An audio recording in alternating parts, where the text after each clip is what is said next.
Hey, greetings in McKenna's kitchen once again. Today we're going to be making watermelon gazpacho. It's a very simple recipe. It'll be something that is a summer cold soup with a lot of fresh ingredients. It's great for an appetizer. It's great to just have with a salad. It's very versatile and very refreshing. So the first thing we're going to do is we're going to start with a scale of all things. And what we're going to do is we're going to measure out 2 pounds of cubed watermelon. And we're going to put that in either a blender or a food processor. In this case, we're going to use this blender that we have. The second thing we're going to do is we're going to take a 1/2 pound of tomato. Now this is an heirloom tomato. Again, you can get a lot of these ingredients at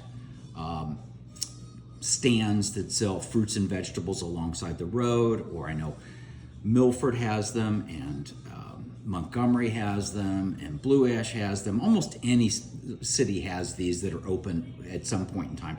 And so you get the freshest ingredients and things that are really enjoyable. So I chopped this up. We're gonna add this in also. And then one of the things from our own garden, one of the first vegetables that has come in is a cucumber. So you want to peel it, and then you can chop it up also and add it to the rest of the ingredients here.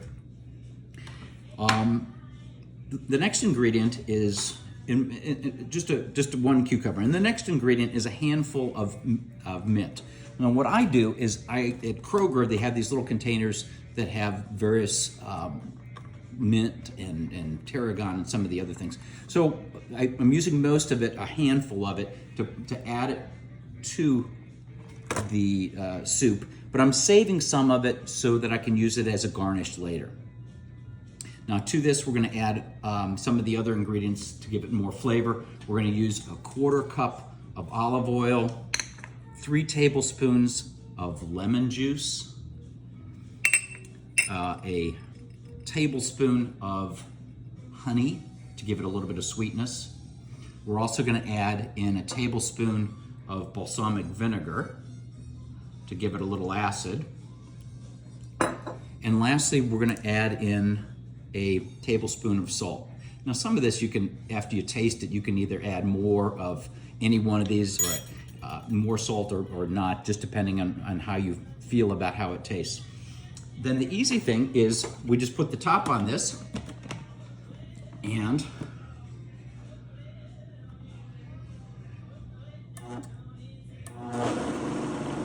just blend it to whatever consistency you want with this.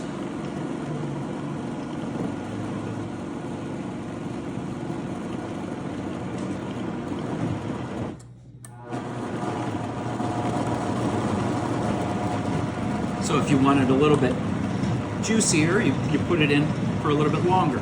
Most of the time, within about 30 seconds to 1 minute, you've got exactly what you want here.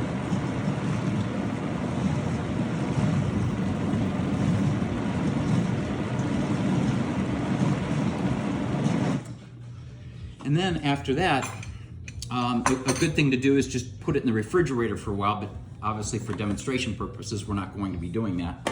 We're just going to pour it a little bit in a bowl here.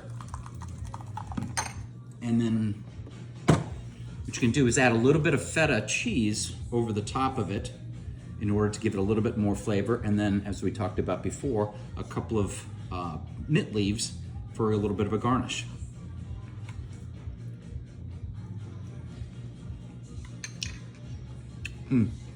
It's really good.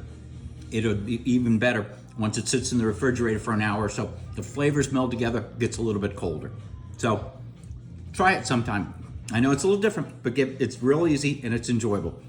Cheers again from McKenna's Kitchen. Thanks for joining me.